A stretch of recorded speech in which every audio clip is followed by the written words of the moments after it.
Hi, my name is Atomicus and I'm here to help you get into competitive TF2. If you missed the previous episode, I highly recommend checking it out before watching this one.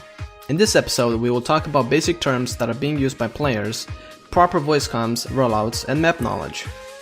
Starting off with the terms, we've got baiting, which is when a player either intentionally or unintentionally tricks another player to follow him or her. When the bait is intentional, generally an opponent will be tricked into finding a fight that is not in his or her favor. When the bait is unintentional, a teammate will generally suffer as he or she was tricked into committing into a fight with a low chance of winning.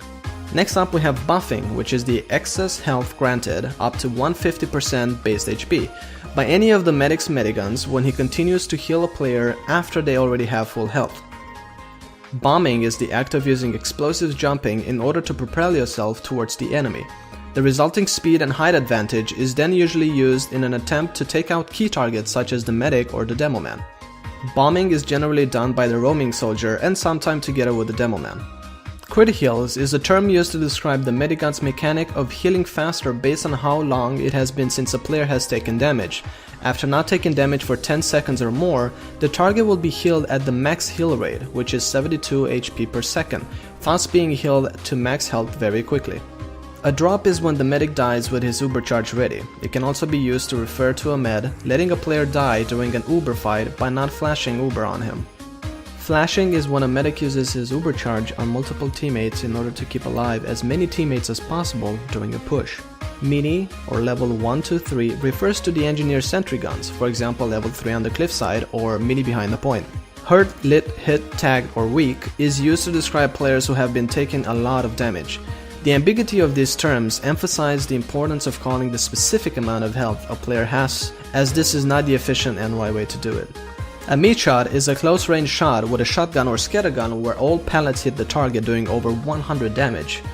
Peeking is when someone is looking into an area but is not planning on pushing into it, usually to gain information on the enemy's positioning. Pop or hit it is the act of deploying the uber charge.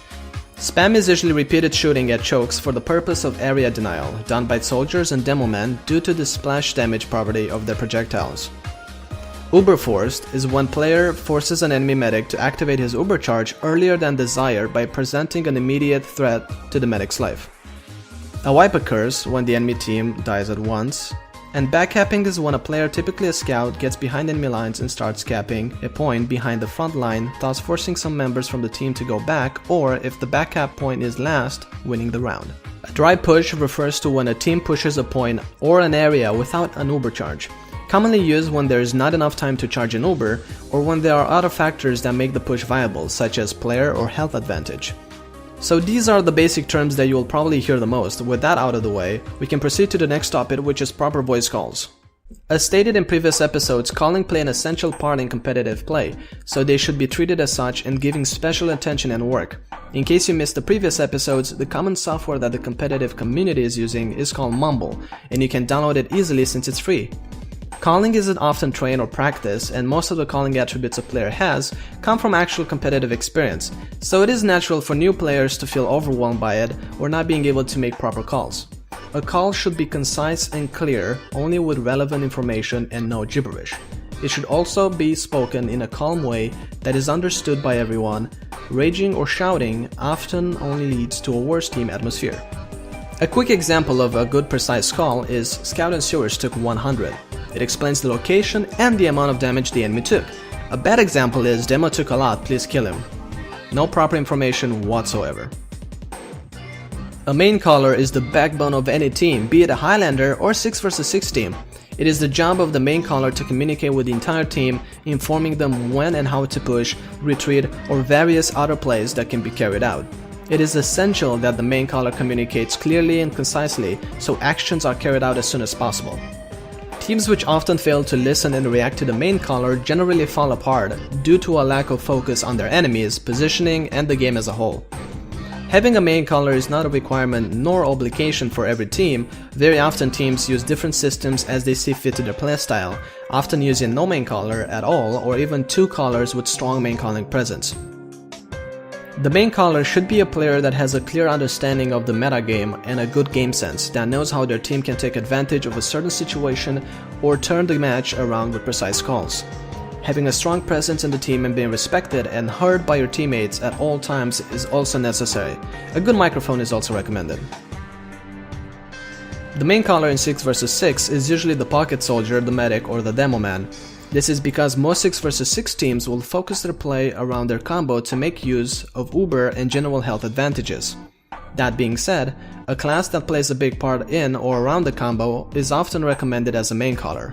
However, this is not true for all cases, as there are teams which have far more experienced players on flank positions that have good main calling abilities.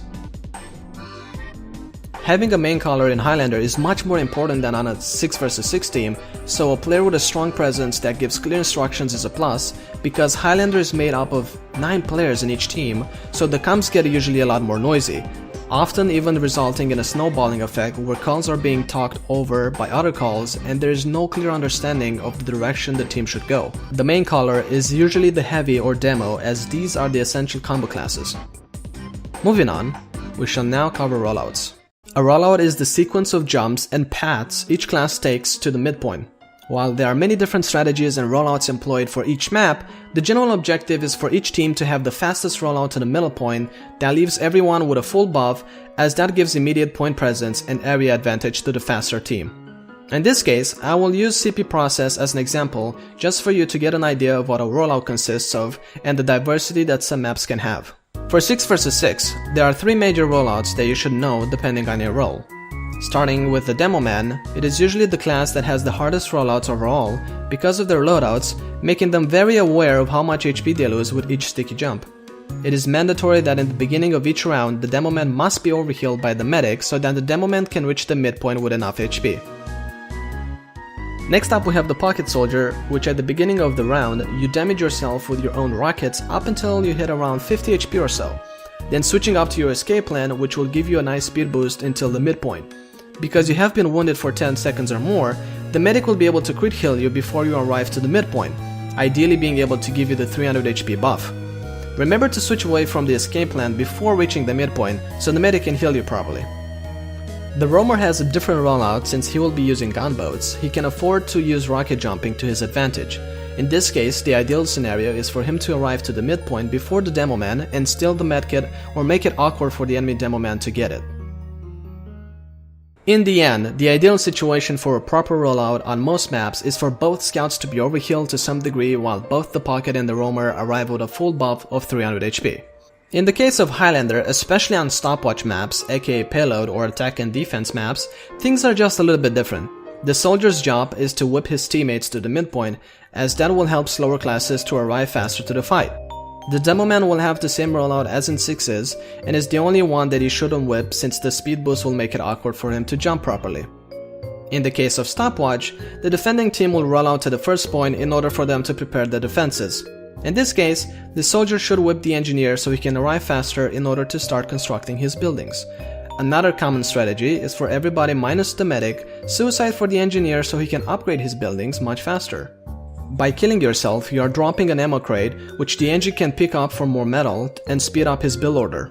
You can suicide by typing kill in the console or by making a keybind for it. The engineer's duty on these rollouts is to efficiently build and upgrade all the buildings up to level 3. In this case, your rollout starts with building the teleporter entrance, then on your way to the first point, you pick up another ammo pack so you can arrive with as much metal to your destination. The ideal build order is dispenser first, followed by the sentry gun, then teleporter. The upgrade order should be sentry gun, dispenser, then teleporter. In some cases, you might not have enough time to upgrade your teleporter, so leaving it at level 1 is completely fine.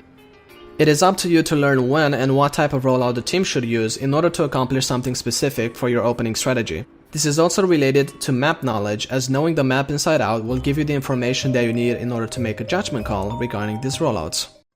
Moving on to our next topic, map knowledge is very important in terms of game sense, positioning, and overall understanding of the pacing of the game. One of the basic things that you should learn is where every medkit and ammo crate is located throughout the map, as this will allow you to predict the enemy movement and also save you on many occasions, for example, when you are on fire and your medic is not around. Keywords are being used by teams to specifically call certain parts of a map. A couple of common terms used in the context of a map are as follows. Choke is the general term applied to narrow hallways, rooms, or entrances and are usually regarded as the most spam-friendly areas. The flank is any area where the combo isn't. The flank can also refer to the players who watch those areas. They are the players that don't rely on their medic for heals and who prevent enemy flankers from getting into any positional advantage from which they can ambush the medic. They tend to spark pushes by forcing Uber or securing significant picks. Main is the standard route that starts off as an open area, then usually leads to a choke point. Last is the final control point or the bomb site on payload maps. Mid is the center point of a map where both teams roll out to and initialize the first fight. Shutter is a general term applied for gray shutter doors that open when players are near them. Since every team has different names for different areas, it is up to you to learn the specific names for each map, but usually some areas have a common name for every team. Like I said earlier, it is important to learn the positioning of each role on every map, as this will help you understand where the enemy combo or flank classes might be, and this is something that you will learn as you play and practice. This was just some basic information so you can get an idea of what you should try to learn and accomplish. With that said, this brings us to the end of this episode, where we've talked about general terms, proper voice calls, rollouts, and map knowledge. In the next episode, I will cover several ways for you to practice. I know it's been a long time since the last episode, but I appreciate your patience and I hope it was worth the wait.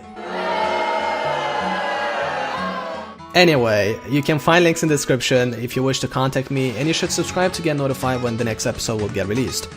If you have any questions, do post them in the comment section or in my Steam group. I also have a Twitch channel where I try to stream every day. You can find me at twitch.tv/Atomicus if you wish to come hang out or if you wish to learn more specific things. Thank you for watching, and I'll see you next time.